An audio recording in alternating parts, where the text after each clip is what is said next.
right? You have a fob, and that fob is you're going to receive that signal, and it's going to operate the door locks and all that. And that's typically radio signals. And another thing that that particular module does, if you've got on most cars that have tire pressure monitor systems, if it has keyless entry with the fob, that same module, because it's made to pick up radio signal, it's got the circuitry in it, will read your tire pressure monitors. Like except on some of your Toyotas, it ain't got no sensors. It just reads the rolling speed of the wheel. It uses wheel speed sensors. Those things are also really easy to break. Yeah, they really are. You'll ruin them real quick. All right, so outputs are commands from a module electronic system that controls devices and components. So you got inputs, processor receives the inputs and the outputs. Okay. The next thing you got, your processing information, that's the function of the module. The input comes from sensors and travels to the module, and it reacts to the input according to its programming. Now, the computer actually, has any of you guys ever written any computer programs in here? You ever written any programs? Now, whenever you write a program, basically you're looking for some kind of an input that's going to be compared to a value, and if a value is greater or less than, it's going to take a certain action. I've written some computer programs, and it's a long story how I got involved with that, but I mean, I didn't actually take training to do it, but I dabbled in it, with some stuff. And basically, in the what I was using, you basically had a data definition area, and then you had go-to instructions, and it would actually compare an input to a fixed value, and if it was above or below, it would go here or there, it's that kind of thing, kind of like a flow chart. Like for instance, right here, you're looking at the module determines how long the door's been closed by using an internal timer. That's the little quartz thing. The program states the lamp should be on for a number of seconds after the door closes, and it checks the ignition switch position. Now, you notice how when you open and close the door, your light inside stays on for a while, and then when you turn on the key, it goes off. If you don't turn on the key, it goes off anyway. Like on that Ford Ranger out there, if you've got your, if you happen to be driving the vehicle 35 miles an hour and that interior light was on because the door was open, like if your door jamb switch was bad and it thought the door was open, you hit 35 miles an hour, it's going to turn that inside light off because it knows that you ain't driving 35 miles an hour with the door open, so why don't we turn off the light? This is a logic thing, see, that the programmers put in there. And they basically just type their little program control instructions in there and it makes it all work the way we see it happen. So you don't think a lot of times, all these body computers on these General Motors cars, whenever you hit your fob, it lights up the backup lights and all that kind of stuff. That's coming from the body computer. It actually has got programming in there for that. My pickup truck has got a basic system on it. That old pickup I've got, or the 2007 model, but when I close the door and get out, it keeps the cargo lights on for a while to make, give me some added light while I'm walking away. All right, so that's just basically how that's going to work. So you're going to read the courtesy lamp strategy right here. See, the courtesy lamp strategy says if the door is open, turn the lamp on. When the door closes, start the timer. If the timer reaches 12 or if the key is on, turn the lamp off. So that's basically how this automotive electronic stuff works. Okay, now here's some other examples. ABS control module controls like anti-lock brake pump. Driver door module controls power windows and power locks. Generic electronic module, which is what Ford calls theirs, is used for controlling things like windshield wipers, interior lighting, and exterior lighting. Anything that needs to be timed, that generic electronic module times it. Even if it's a light on the dash, it needs to be timed before it turns off. Restraint control module controls such things as the airbag and crash sensor system. So that's basically, this is automotive electronic stuff at its best. Output signals are sent to output devices. Now you got to have something.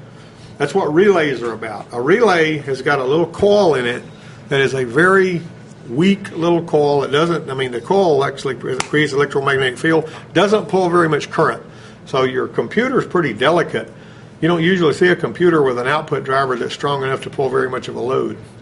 But the relay is actually a really muscled up thing that whenever the computer controls that relay and tells it to close that contact, it's going to take power that's being fed into it and it's going to shoot it out to whatever output, like that fan. You see that?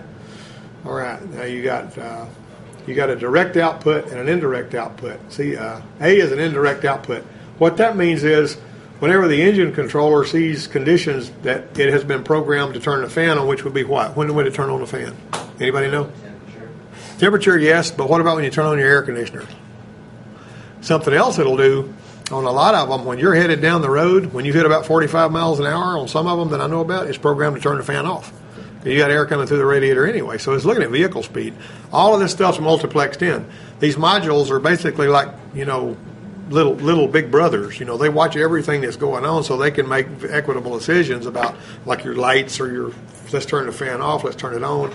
If your engine coolant temperature goes up a little bit too high, it may disable the air conditioner to, you know, help keep the engine from having that kind of heat. And I've run into situations like that before. 3 types of electrical signals. See those little 3 scope screens down there? You got a digital signal. That's A. You got an analog signal. See that little curvy signal down there? And then you got analog DC, which basically is sort of like, you know, goes up and down, but it's not a square wave per se.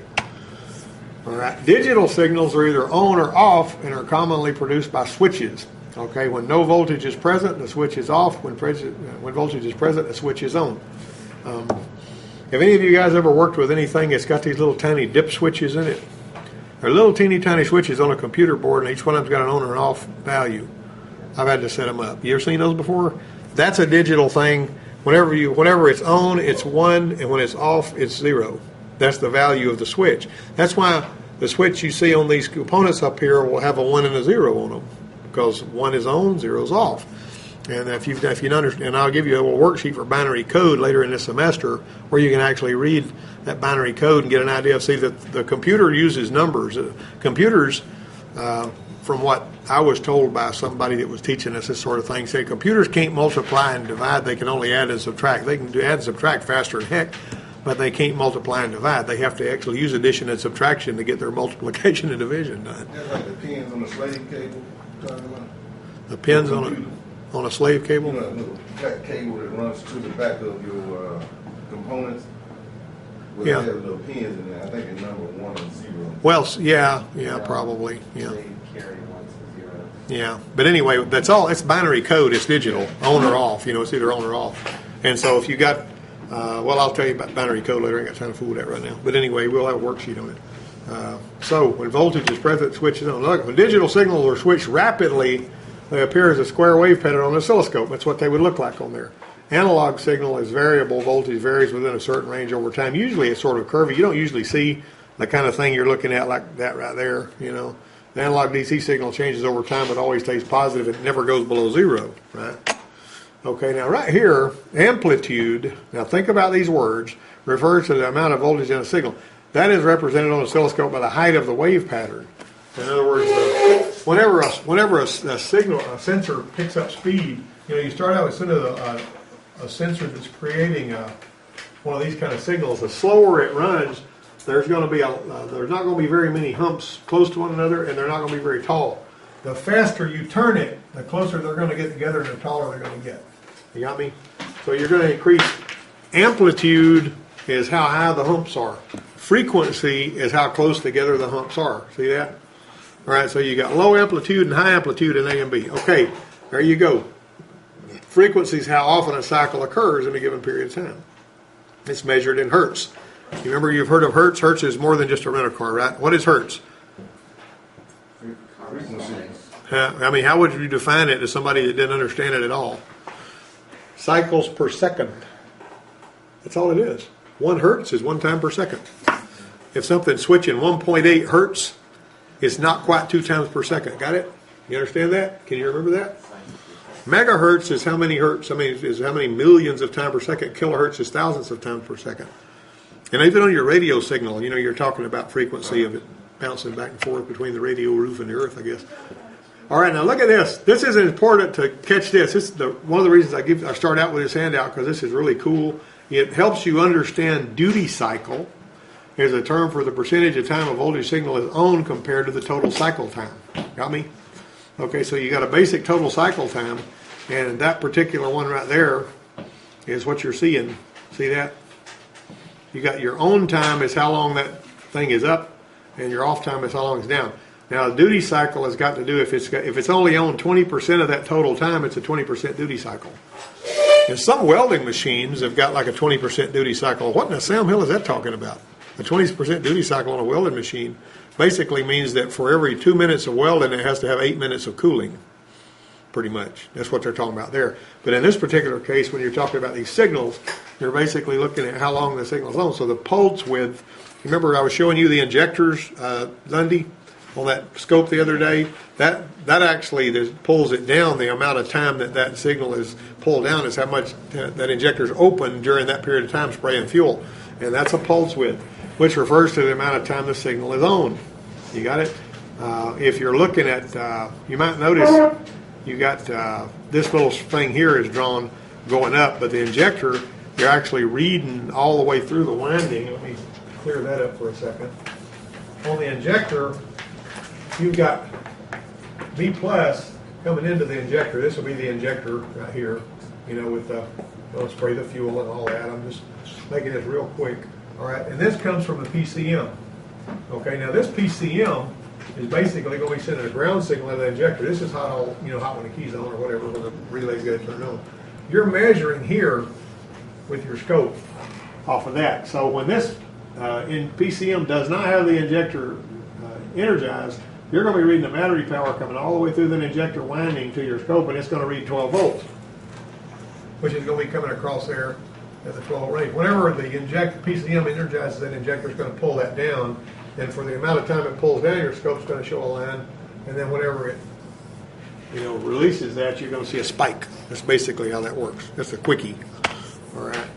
Here you got semiconductors. Now think about this. Remember some of you guys remember from Electrical 1, I had that other PowerPoint we talked about. How you define a semiconductor? What's the difference between a conductor and a semiconductor? You remember the valence ring in their electrons is the outer ring of the electron, and if you've got 8 electrons in that valence ring, you have an insulator like glass or plastic or something like that. If you've only got 1, you got something that's a really good conductor, which is like gold. If you have 4, you've got a semiconductor, which means certain conditions have to be met before current will flow. You got me? That's what a semiconductor is. All right, so there's your diode. See that diode? There's a picture of a diode. There's just beautiful. Only permit current flow in one direction. All right, diodes, light-emitting diodes, LED, and transistors are all semiconductors. All right, diodes are made of a specially modified silicon that acts like an insulator until voltage is applied to it forward biased. In other words, you got to put the voltage through it going the right way or nothing flows. And a diode looks, you might even seen on some of your circuit boards and stuff. Well, this little board right here, see that little black thing with the stripe on one end of it? That little thing right there, that little black thing right there, that's a diode. That little black thing right there. Yeah, if you'll see them, it's just a totally black thing. The diodes come in other shapes and sizes too. Some of them are potted in rubber and all that kind of thing. I had some in here. All right, forward biased is when it's talking about when the current's going through it in the right direction, it can flow. When current is present on the correct side of it, it changes to a conductor and current flows through it. It's like a one-way valve for electricity. That's what you need to think of it as. All right, here's your light-emitting diode, which a light-emitting diode, most everybody's seen one of these darn things. They come in various shapes and sizes, these little things here. And you might notice, always remember this, here's someone will tell you about light-emitting diodes right now. You notice there's a long lead and a short lead. You got those? A long lead and a short lead. The long lead is positive, the short lead is negative. If you don't have a resistor, and that would be one of these things, wired in series with it, then it won't burn up. Stupid telephone. I don't know who that is. Hey, Garrett. All right, they'll leave me a message. Okay, light emitting diodes, that's what this is. You see these all over the place, but like I say, the first time I ever tried playing with one of these, if you try to hook power and ground directly up to this, you'll let the smoke out of it and it'll never work again. It has to have a resistor going through it. You're going to hook it up. All right, so just keep that in mind and, let you play around with some of them. Now, let me put that back in its thing and stay on track and go on target here. All right, there you go. We got... let's see, when a positive voltage is applied to the base of a transistor, that's what we're talking about next. You see this little thing here? That little emitter, base, and collector.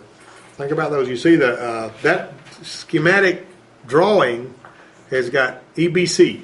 Now there's 2 different kinds of transistors. We talked about these here before.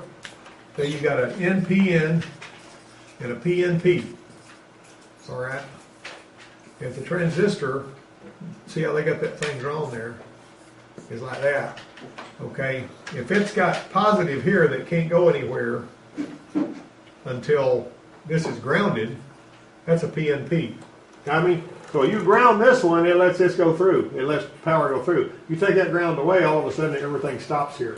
So a transistor is almost like a relay with no moving parts. You got a test in your box. Grab it. Did I leave you out of the box? Well, that's a crummy deal. So, there you go. All right. I'll have to fix you up with one. I don't know how I left your name out of there. That's stupid. I should have put that in there. I'll have to fix that. Sorry about that. But anyway, here we go. We've been in here about 20 minutes now. All right. Now let's go. All right. The transistor switches on whenever it receives 12 volts. That's is that a PNP or an NPN? Look at that next set of instructions down there. See that PNP transistor is basically, if it's got two P's on it, you basically know that it's going to be controlling a positive current. When you ground the base of it, which is the one that's by itself, it's going to cause the other to flow through it. On the other one, it'll let a ground go through if you put positive to that. So you got PNP and NPN. Always remember that.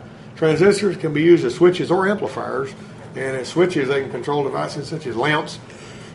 The blower motor speed control is a good example of a transistor using an amplifier. That's on the ones that have automatic temperature control. They got a blower speed controller.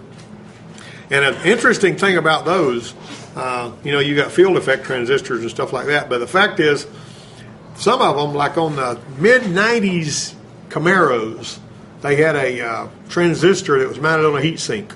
Because there's resistance there on those, they have to be mounted on a heat sink because they get hot. But if you just put a little bit of a ground to the base of that transistor, there's just a little bit of power that goes through it. So you're controlling your dash lights with it. You got a little potentiometer that you're going to dial a ground in there, and you're going to let power go to your dash lights through that PNP. And those things used to go bad all the time. But the long and the short of it is, on that board I got with the ignition board, you got power transistors too that actually have a really strong pop that they, strong load that they carry. The variable resistors connected to the base, and see, that's what I was just talking about right there. See, I got a variable resistor connected. That one there is actually feeding the ground to the bulbs and all that. Okay, so let's talk about reference voltage and signal return. Reference voltage is the power that comes out of the computer going to the sensors, which is usually about 5 volts. So battery voltage varies between 8 and 15 volts depending on electrical system load. So make accurate signals. The voltage regulators included in the module eliminates voltage fluctuations from the battery. In other words, if you've got a throttle position sensor and that throttle position sensor is expecting to see 5 volts, it doesn't need to see a big bunch of fluctuation, because what comes back from that sensor to the computer is going to determine what the computer does. So you basically want a good solid 5 volt signal going in, and it's actually is maintained at 5 volts no matter where the battery voltage is. And it's usually 5 volts. Now, in the really old Ford system, it was 9 volts, and then they dropped it to 5 volts because that made more sense. Because sometimes electrical system voltage might go below 9 volts in extreme circumstances. The input devices, which would be sensors for your engine, require a steady source voltage to provide accurate information about system operation. So the input devices need reliable ground too, and that's a signal return. So basically, when you've got sensors, every sensor is going to have at least 2 wires going to it. This right here, usually your PCM is drawn like this right here. PC, it's got a whole bunch of wires going to it, and I just put 2 on there. It's going to have one right here. This is going to be signal return, and then this is going to be VREF. This is 5 volts, and this is 0 volts. That's basically a ground that the PCM is feeding in to that wire. What happens if you cut that signal return is all of those sensors, like if you lost your signal return, every sensor on that car would go to battery voltage if it loses that ground. So just keep that in mind real quick too. See, if I wanted to be really ugly when I was putting a bug on there, it'd be really simple for me to go in there right next to the engine controller and clip the signal return wire and have all of your sensors just off the chart. You start trying to pull codes and nothing talks, and you know what I mean? Everybody likes the scan tool, but the scan tool is worthless if the computer's asleep for whatever reason. You get me? All right. Switches control the current flow. Now here you go. See that switch right there? All right, there's a simple switch. Everybody knows how a switch works. Okay, if I'm going to wire a switch up in a circuit, if I'm going to put you guys mostly going to know this, I got a switch here. Right? I got a light bulb. All right, I got a battery. Okay, I'm going to put a switch in there. What would you do to put a switch in there? Some people try to hook one side of the switch up to power and the other side up to ground. They just burn the switch right on up. What do you do? If you're going to draw a switch in there, what would you do? You cut one side of it. Cut one side of it. Listen to him. That's good. That's how you're going to add a switch right there. Just like, that's what you'd make the bulb come off and on by just moving one light. Well, you see, that's how you're going to do that. Simple switch. Switch is before the load. The module monitors the voltage after the switch to determine if the circuit's on and off. Okay, let's watch this. Let's say the PCM wanted to keep up with this. It's going to watch this wire right here. And it's going to see if it's get hot. Now, what's it going to see when that switch is open? If this is positive and that's ground. Excuse me, if this is positive and that's ground. What's it going to see? It's going to see a ground, isn't it, coming through the load. All right, whenever this is turned on, that ground will go away and it's going to see power. Remember that, because it's really, really, really important. I mean, that's not even here, but it's not even in that thing, but that's something that you're going to need to remember. Like, for instance, your cruise control. How does your cruise control know that you've mashed your brake? How does it know you've tapped your brake and you want it to go away? It's watching for a ground coming through those bulbs. If it sees that ground goes away, I don't care if there's voltage there or not. It just see if that ground goes away, the cruise control drops out. That's pretty interesting, isn't it? So if the top light bulbs are both blown, your cruise may not work. Or if somebody has put LED lights back there, so there's not enough current flow for it to see a decent ground, you won't have no cruise. And I've seen situations like that where somebody put those fancy LED lights on the back, and they're scrambling because their cruise won't work. Don't ever modify an airbag system or a cruise control system because you don't want nobody crashing and burning and then coming back after you. You see what I'm saying? Put it back just like it was designed, All right, let's see. An example of a switch on the ground side of a circuit is what you got right up here. You see those pictures? The switch is placed after the load because it's an external load does not exist. The current limiting resistor is used to load inside the module. Now look at that current limiting resistor. What does that mean? All right, what am I going to get? When I got a current limiting resistor, I could take a battery right here. All right. Let's get a current limiting resistor thing drawn here. All right. All right. Now, this right here is my battery, and my battery is basically, this is all grounded. All right, and then power is feeding in here. Of course, it's obviously going to be fused. All right, and so basically right here, coming out, all right, I've got the resistor, right? All right, and I got my engine controller measuring at this point right here. Okay, now when there's no load on this, and this is going to a switch, it's supposed to be doing a job. All right, now what am I reading? What am I reading right here?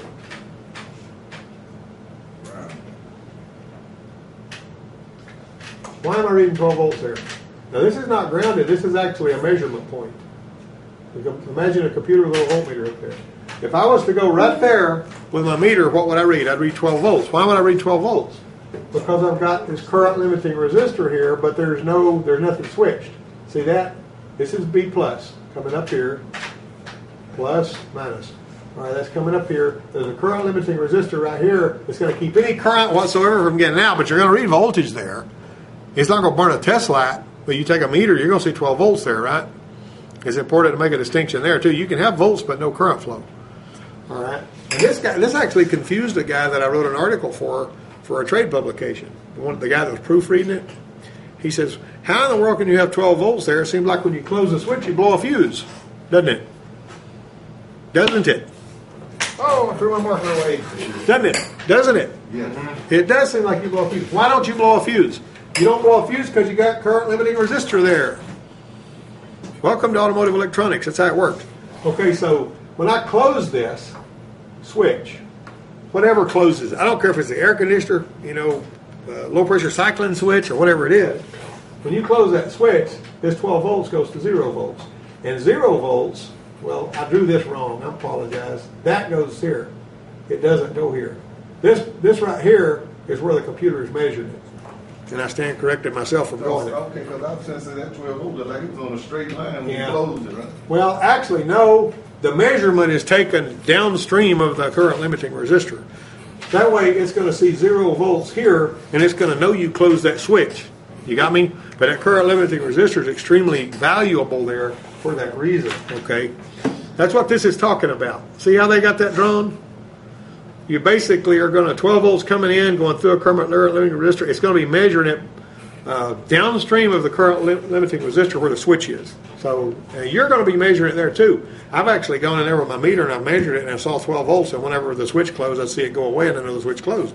The computer's looking at the same thing. I like to look at the same thing the computer's looking at when I'm troubleshooting. And that's what I started doing a long time ago when they first sent me off to EEC school in 1986 when I was working with Ford. That book didn't fix nothing for me. It was just totally a joke. That H manual, they call it. I threw it away and I started measuring voltages everywhere, and I got to where I could fix a car. Phototransistor is an electronic device that acts like a simple ground side switch, except it's activated by light. Now, I've got one of those up here somewhere I was looking for a while ago, and I don't know where it is. But you can actually take a meter and hook to one side and the other, and you can shine a light on it, and you'll see really strong continuity. And then whenever you take the light off, the continuity goes away. So it's actually light sensitive. Phototransistors have got 2 leads, emitter and collector, wired into a circuit. The base is actually the light. See how they got that thing drawn? When the light strikes the base of the transistor is forward biased. Where do you find that on a vehicle today? Give me a vehicle that I got a light sensitive deal on. What is that? Huh? For what does it do? Turns on your lights and not. Exactly. Whenever you back it out into the sun, when you put it in drive, those conditions are met and it sees light. What does it do? It turns on the daytime running lights. That's got a sensor, but that's not just that sensor. You got that little light emitting sensor inside a box, and that box is actually operating some relays. That's what changes, the light, whatever, or transistors will do that. Okay, look at these phototransistors. They are used with in optical sensors. A rotating disc with slots or holes is located between an LED and the phototransistor. And basically, what you got there is you got a disc with some holes in it, like you're seeing up there. All right, I'm going to just draw that disc as a line. If you looked at it, you see, wait, and I'm going to put a emitter and a detector. All right, every time there's a hole there, you wind up with these things being able to see each other. But what happens is you wind up with a square wave signal that's generated in that way. And some of those optical distributors, and I got one that I can show you if it's on that board over there in the other shop. You can look in that little disc, and it looks like those little slits are so tiny they had to have been cut with a laser. Little teeny tiny slits. I don't know what I mean. They must have done that. Hall effect sensors are devices that allow current to flow when a magnetic field is present. Now, a Hall effect sensor, Daniel, give me that ignition board up there on top behind that battery. We'll show you guys what a Hall effect sensor looks like. Now, some Hall effect sensors are basically some Hall effect sensors are like, they look like a regular sensor. All right, now this particular one right here is in a distributor. You notice this distributor, this thing's got windows in it. All right, and inside this distributor, you've got a little Hall effect unit right here that's actually looking for those going through there. When I've got this thing wired up, it'll fire that coil every time that you break that. You can like take a hacksaw blade and stick it in between there. Well, when this whirl in between there, notice when it goes in there, it actually is going to go pop, pop, pop, pop, pop, pop, and it's going to fire the coils. Now that's a Hall effect. It's got power going into one side, it's got a ground, and it's got a signal coming out the other side. All right, put that right there. Okay, now then, they got external voltage, usually battery voltage to operate. Now you can have a 2-wire Hall effect sensor. It's not always a 3-wire. An example of that is the rear, is the wheel speed sensors on this Dodge Caravan that Jimmy Hutto drives. It's actually got a little, just 2 wires. One of them's 12 volts, the other one's ground, and every time the little thing goes past, it does a switch, a square wave switch. And you can actually read that if you got a scope, or even you can see it if it's both like 7 to 14 milliamps or something like that. It's supposed to be checking, but you can read it with a voltmeter. Magnetic field is typically there. See how that one's wired up? Because the Hall element produces a really small voltage, the signal's got to be strengthened to be useful, and the signal strength increased by an amplifier, but the shape remains the same. It doesn't change, but they got to make it stronger. Basically, you see Hall effect switches in distributors and stuff like that. When you use it as a digital sensor, it's got to be converted from analog to digital to, by a Schmidt trigger, which is something that they always talk about. I don't even know why you need to know about a Schmidt trigger other than the fact that that's part of that circuit that makes a Hall effect sensor work. Some Hall effect devices are used for analog output and some for digital output. Okay, now you don't hardly ever see, you see that sensor there, that's like one of these. That is a throttle position sensor. I don't know why they put that on there. I've never seen a throttle position sensor that was Hall effect, but there must be some out there somewhere. They wouldn't have put that in this training. All right. Most of the time, though, you're going to have a Hall effect sensor. Most of the time, without 3 wires, it can just have 2 wires. A piezo-resistive sensor is going to be a knock sensor. Now, what do you use a knock sensor for? You know what a knock sensor does? You're a knock sensor. You have code sometimes for a knock sensor. Anybody ever use any? Have you ever run an engine where it got hot enough to where it started, pinging and making strange noises? You have, haven't you? I figured Joe probably had. Okay, that's basically a detonation thing because the spark lights off before it's supposed to. That flame front hits the piston on the way up and rings it like a bell. That's what you're hearing. If your ignition timing is too fast, you're going to hear that. It's going to be like. Some people call it valve clatter. What about cooking?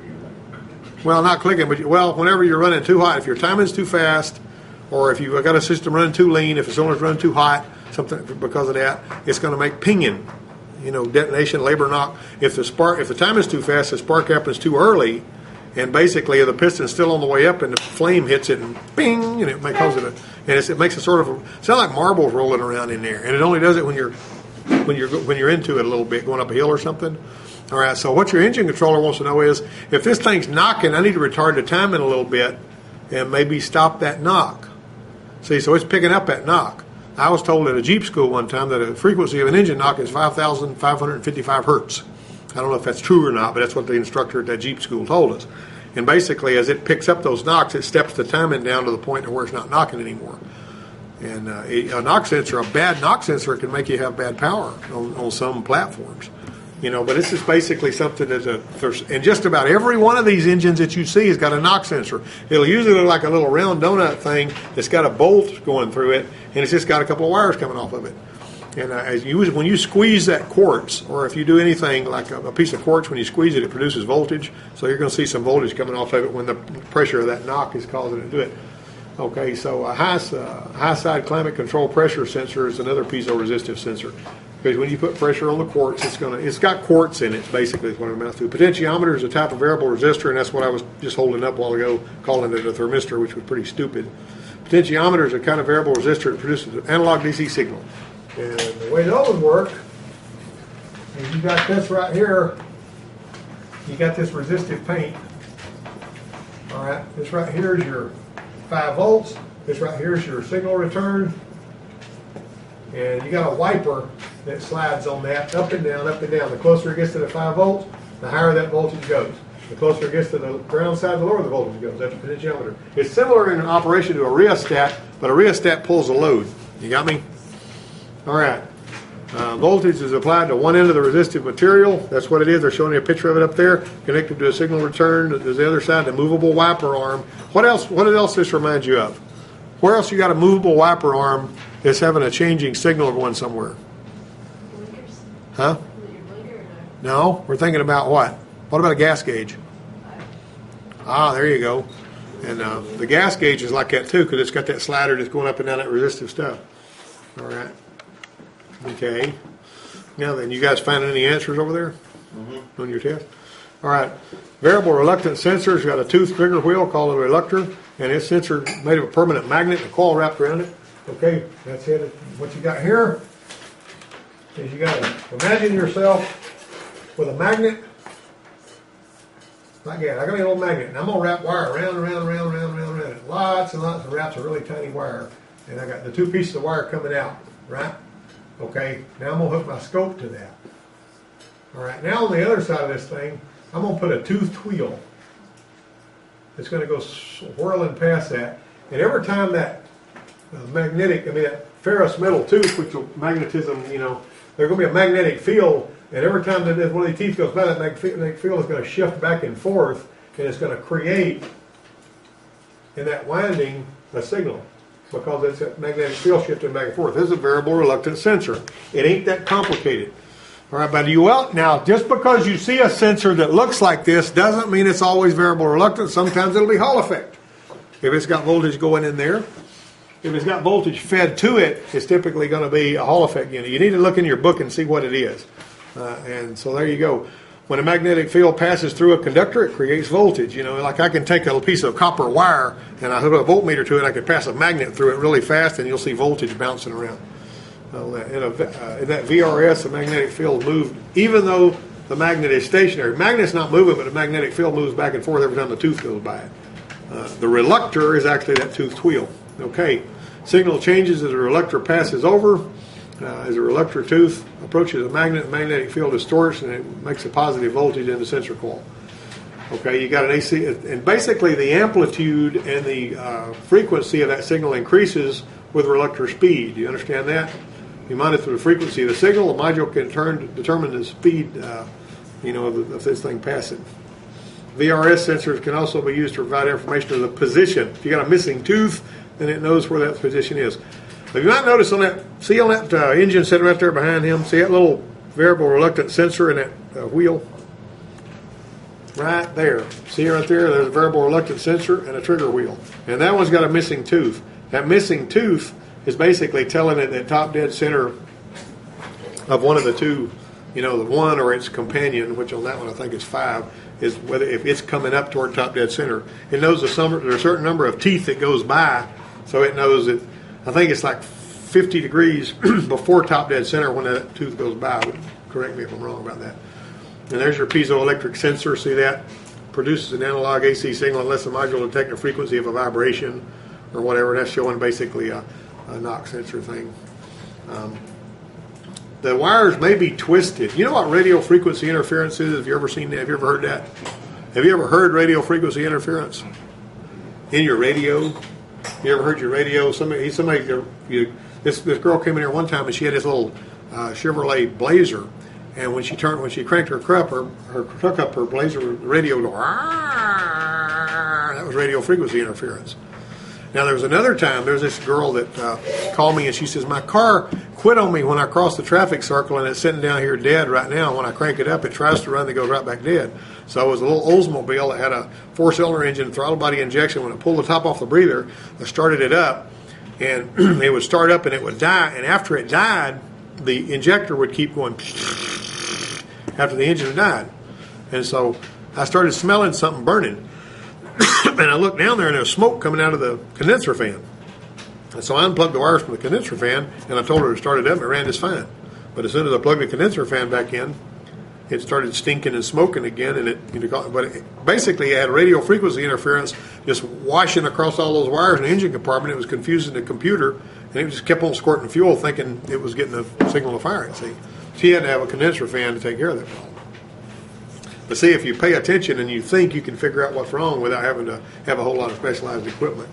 But you notice a lot of these wires are twisted around each other going to these sensors. They twist them on your network buses and stuff like that to have the wires twisted. Even going to speed sensors and stuff, they'll have them twisted because they don't want radio interference.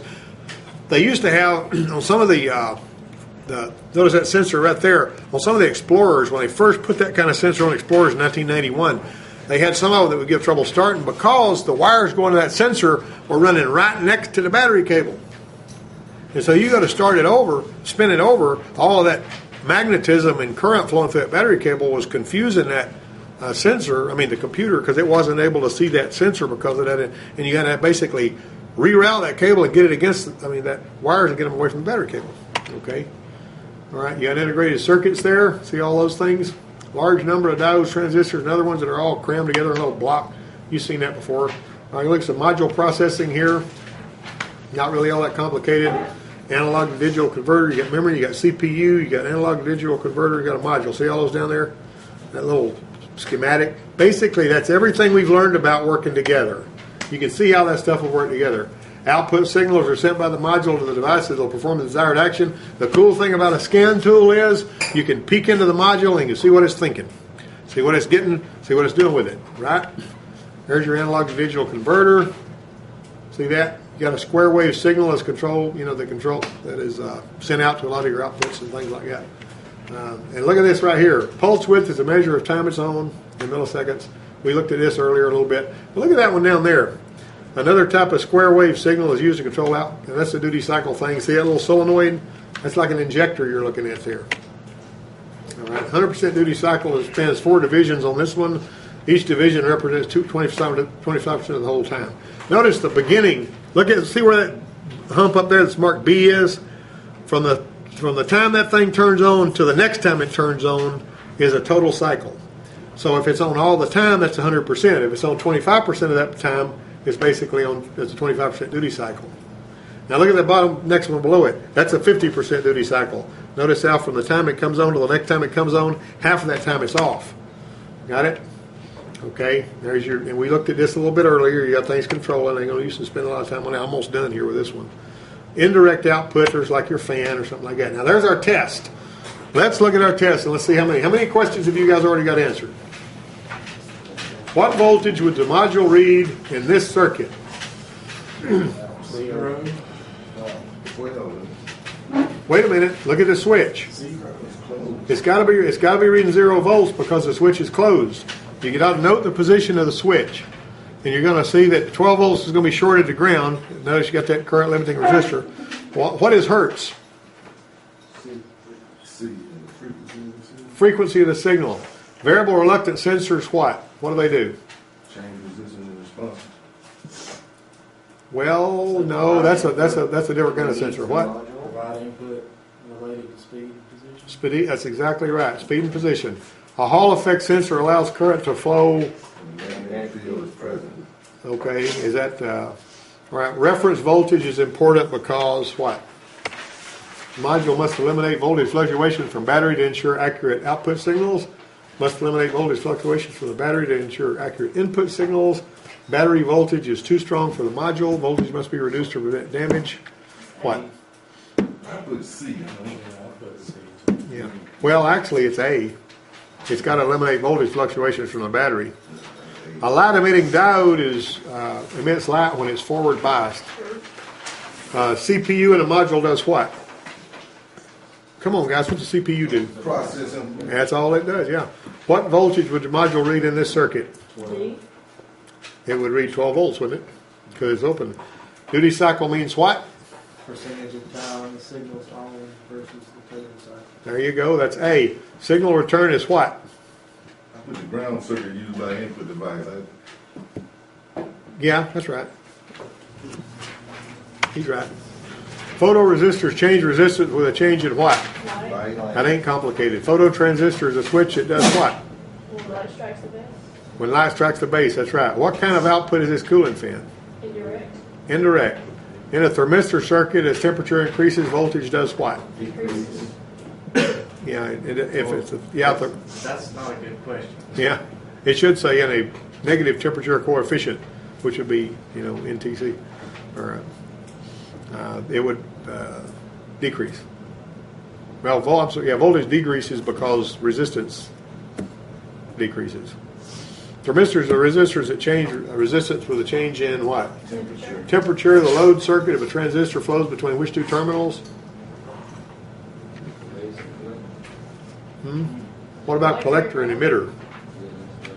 Ain't that right? Modules determine the speed of a component by doing what? Monitoring the amplitude. Monitoring the what? Amplitude of the AC signal with variable reluctance sensor. That's probably the best answer based on what we just looked at. Yeah. So it's not the frequency, it's the amplitude. It's not that your frequency would be a better answer than amplitude, but amplitude increases with frequency. If you were going to get it right, you'd probably put C on that one. Okay. Control current of a transistor flows between which two terminals? Control current. What do you think? Base and collector, right? The emitter is where stuff comes out. A diode will allow current to flow in both directions depending on the needs of the vehicle.